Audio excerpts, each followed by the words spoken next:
Okay, so we have spoken about, so when I say legitimate descent direction, all that you have to ensure is the angle. Is it less than 90 degrees with the negative gradient? Then you are fine, then it's a descent direction. Okay, so now let us prove, or let us say, let's find the Newton direction.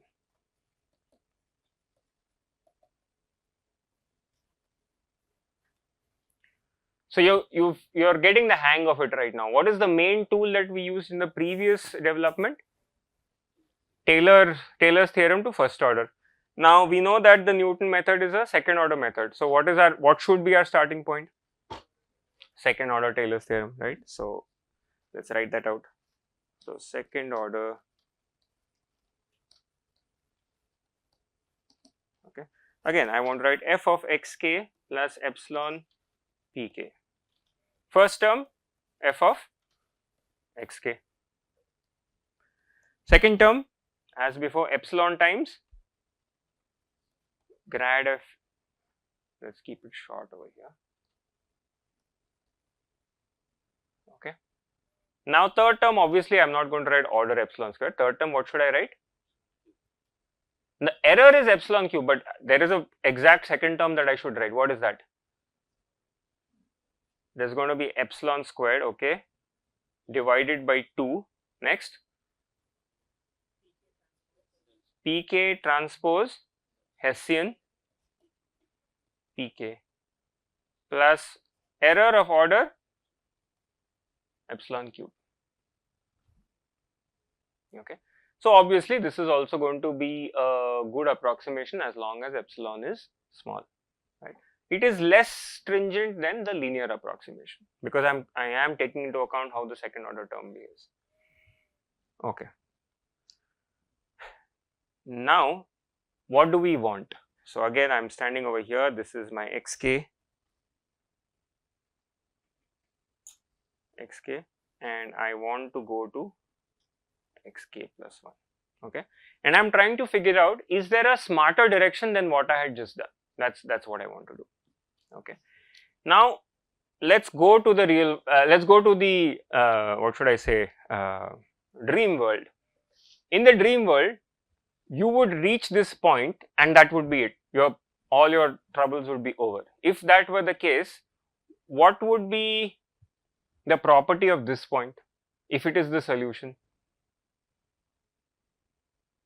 So remember, xk is fixed, okay, right? Okay, I am getting the correct answer from one student. So this is p. Now p is in my hand. What direction and what length to go?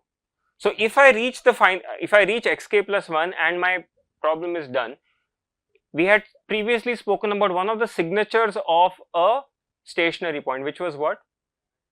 Its gradient was 0.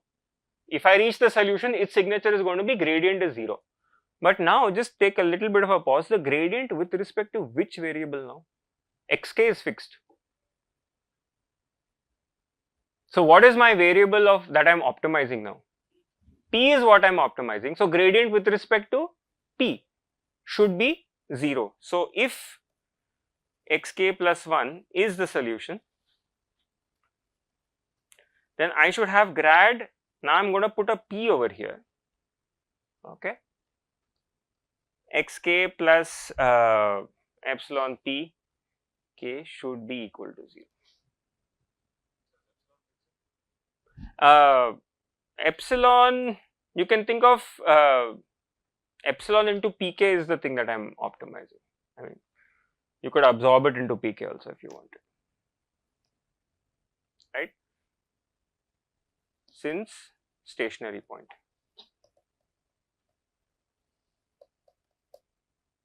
Right. So the logic is quite common sense, that should see what the goal is. The goal is to reach a stationary point, right?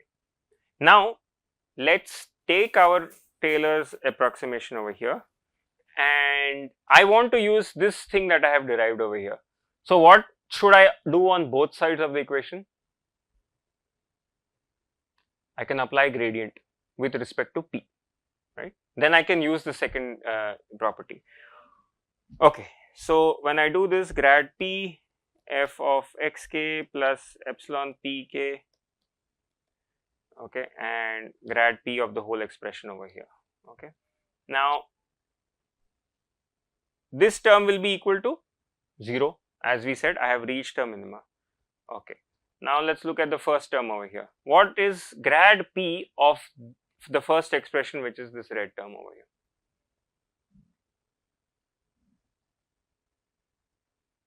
You could answer this if you were in class 11. Do you see the variable p anywhere inside that expression? So it's derivative with respect to something that is not even there, so this has to be 0, right? What about the second term?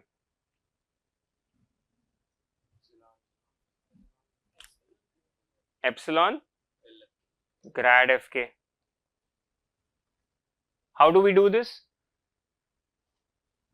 Remember grad fk pk.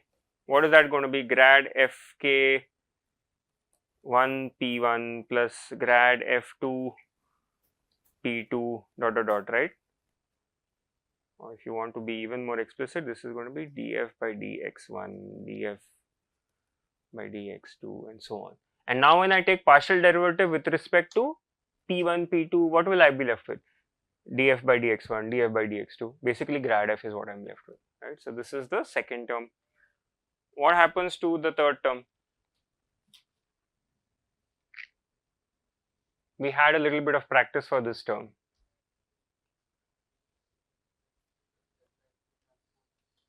Right, but what is the before you give the final answer, what is the concept we are using? Supposing I give you, remember we wrote the derivative of this guy, we split it as two functions and therefore we use what? Product rule. And here we have taken gradient with respect to x. Now I have a similar situation, I have some expression in the variable. What order is it? Is it 0, 1, 2 or 3? In the variable p, this expression is what order? It's second order. So I can split it again as, I can write it as one term and another term. So this is very nicely product rule. Product rule, I just have to look up the formula, we had derived it explicitly. So this 2 will go away. What will I be left with? Epsilon squared. Remember what was the gradient of this guy?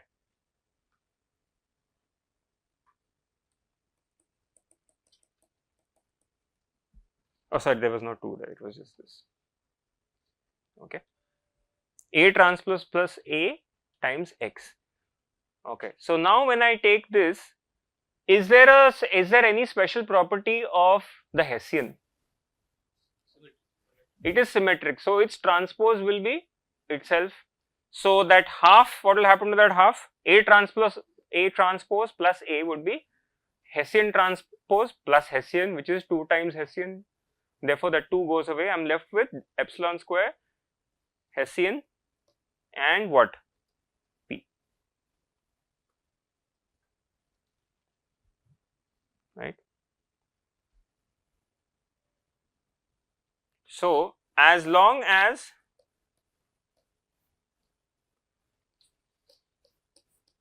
Hessian is positive definite, it is legal for me to invert this expression. If I left multiply by Hessian inverse, what will I get?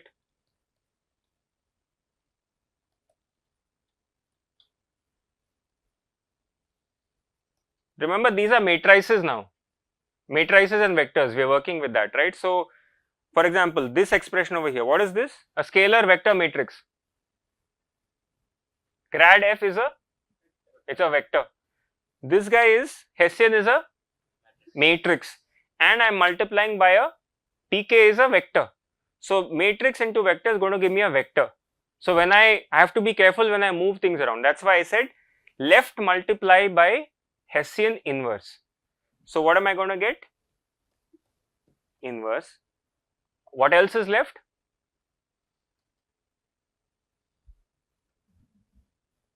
Grad fk, right? That's all that is left. Grad fk. Epsilon is a scalar. It can go any which way it wants, right? So that's why this is important in the beginning to get this practice. Left multiply by L squared inverse. You cannot mix up the order. Right? Now the right hand side, the inverse of a Hessian is a vector or a matrix? So matrix. Matrix multiplied by vector, vector, and pk was supposed to be a vector. So at least what we would do is, it's called, you can call it dimensionality analysis, or you could also call it the idiot check, right? That it's, I haven't made a stupid mistake, so this is correct. So this is right, this is our Newton direction. This epsilon you need not worry about. I could have absorbed epsilon into pk also. So what is essential is del squared f inverse, right? This is called the Newton direction.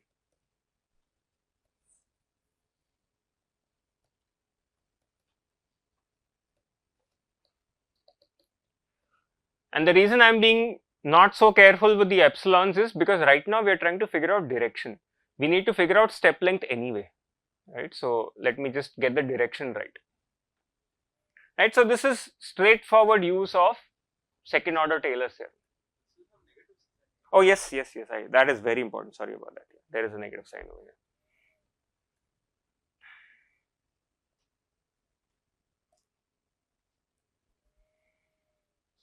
Yeah. Yes.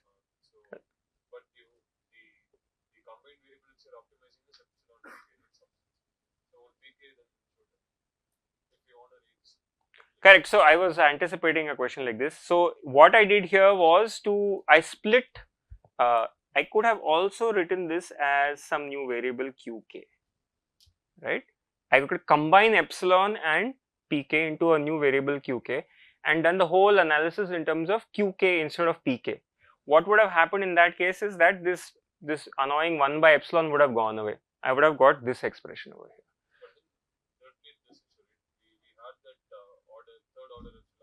Correct. So the question is, how accurate is this? Now, as I mentioned, we are splitting the direction. It's alpha multiplied by pk. That's what gets me to xk plus 1. So once I get the direction, it's up to me. I could even normalize it and talk about a unit vector. And in the next step, then worry what is the step length. So we're going to split this into two parts. I'm going to talk about the direction first and then the length. There's an extensive analysis of how to choose the step length. So we'll worry about that when we come to it. So the direction is fine. Right? Direction does not worry about the magnitude of the vector. Remember again that this is going to be accurate when in this expression epsilon is small, because the error is hanging out here, epsilon cube. Right? If you make epsilon very large, this Newton direction, again there's no reason for it to be correct, because there is this, when I took derivatives over here with respect to p, this I put 0. I said it's small, but if it is not small, then this whole thing is out of the window, right? So that is part of the game. So yes, question.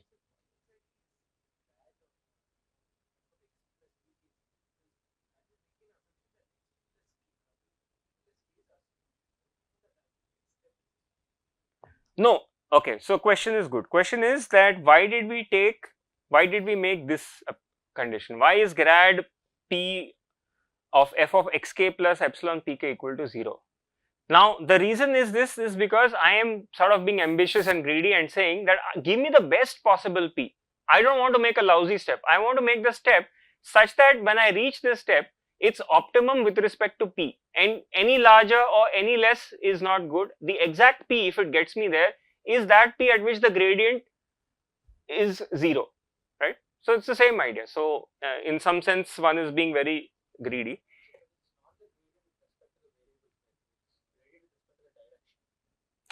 Okay, so this is the gradient with respect to a direction and not the variable. In a way it is, because for the purpose of this argument, xk is fixed, it's a point. Okay, xk is what? A collection of n variables, and it's a set of numbers, it's not a variable, it's fixed, right? And what is changing over here? P. P is now actually a unknown vector. How many dimensions does it live in? N dimensions. Right, so it is variables. It's just that we should not get fixed on calling our variables to be x and nothing else. Now the variables of this problem are p. I don't know what p1, p2 up to pn is. So I say, okay, give me the best p, and that would be grad p. Okay. If you are very hung up on the variable only being x, there is a very simple way around it. I will just rename my xk point. I will call it something else, ak, and I will say now give me the amount I should walk, and I'll call that xk. So then you will take derivative with respect to x. So we need to be flexible and identify what is it that really matters. Over here, xk is fixed, xk plus 1 I don't know. In fact, xk plus 1 is simply linearly related to pk. Right? So you can also think of chain rule over here. If you wanted to take gradients with respect to the x's, they are related by epsilon, which is why this epsilon keeps hanging around over here. Right? But the geometry is the geometry of the problem is clear. I'm at some point, I want to go to another point. What is changing? It's the p's that are taking me from point A to point B. So let me optimize with respect to that. That was the question? Yeah. Yeah. At that point, correct.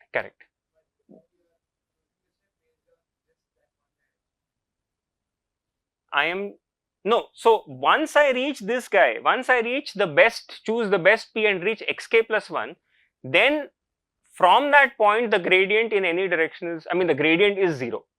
It's not a directional derivative, the gradient is 0. That means when I take its inner product with any vector, the directional derivative is going to be 0. So that is what I wanted, right? Because directional derivative was what? Inner product of the gradient with your direction of choice. In this case, it's going to be 0 because gradient is 0.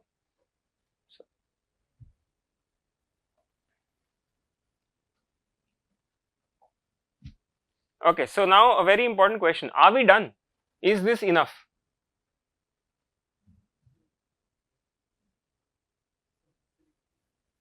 It's a necessary condition, yes, that's one way of putting it. But yeah, so what is the sufficient part?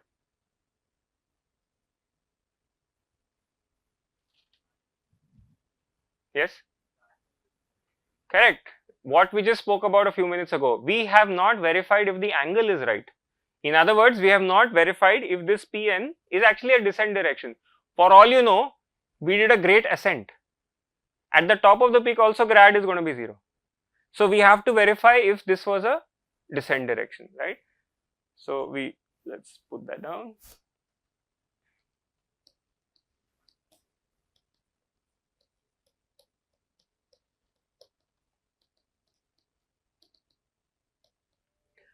And we don't have to remember any formulae now. What do I have to say? That the angle with, if I take the inner product with grad f, what should the result be? With the gradient. Okay, so let's write this again. Oh, let's go back to our diagram over here. So what should be the angle with this guy? What should be the angle with grad f? Greater than 90. That means the inner product should be less than 0. That's what I want, right?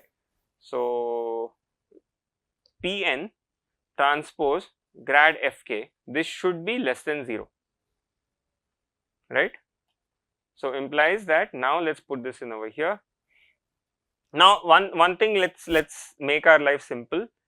Pn transpose grad fk is the same as grad fk transpose Pn, right? A transpose B is B transpose A.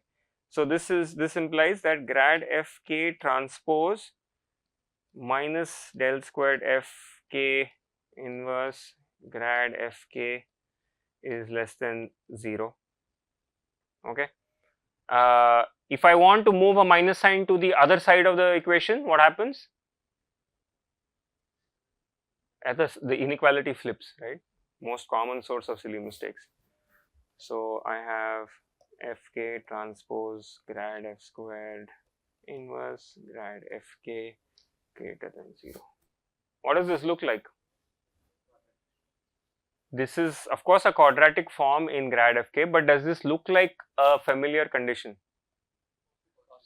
Right, this implies, so if del squared f is positive, definite is true, right? So for the Newton direction, I have the expression for the Newton direction, which is over here. This is my Pn.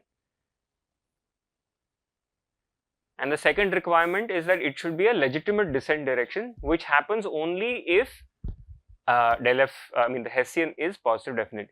If, for example, the Hessian ended up being negative definite, what would our conclusion be? We have ascended. So it's like the really difference between day and night over here. Okay. Now there is, I'm going to anticipate an objection over here. Is this a stronger requirement or is this a stronger requirement?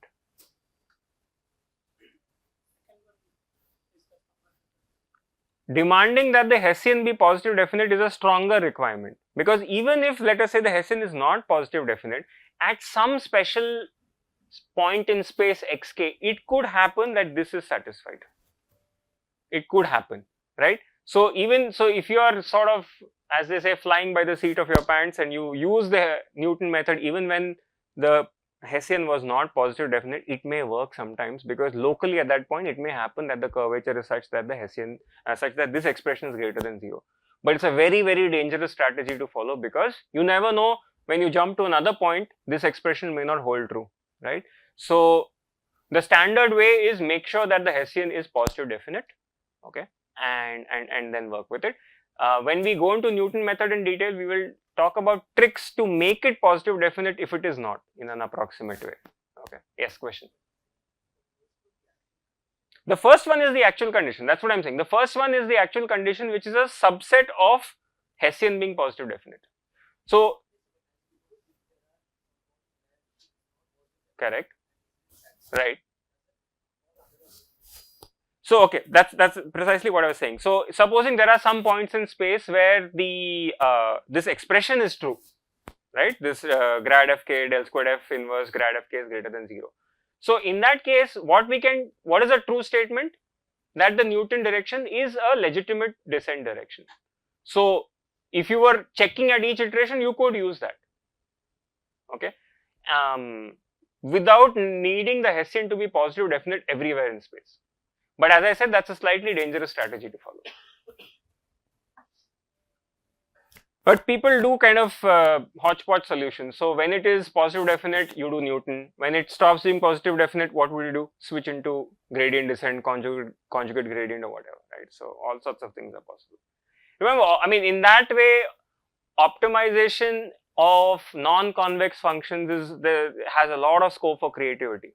No one says that you cannot do this, right? So good. So we have verified this condition, right? So that kind of completes the derivation for the Newton direction. Okay. Even if you take this is the second derivative test, no? You want to state your question again? I think you got, you're thinking of the second order conditions for the point being an extrema, where the sufficient condition was that the Hessian should be positive definite. So yeah, right, they are related.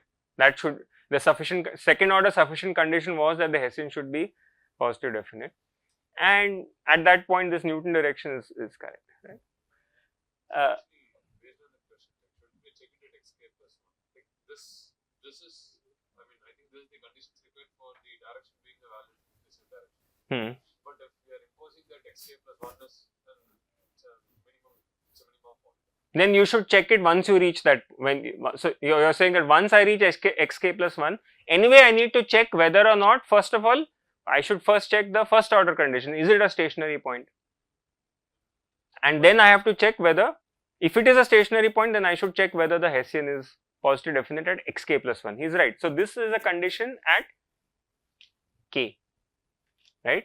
At the descent direction at xk, when I'm trying to figure out whether pk is a good direction, I need to check, first derive whether the Hessian is positive definite. If it is, I can use the expression, and then this expression also comes.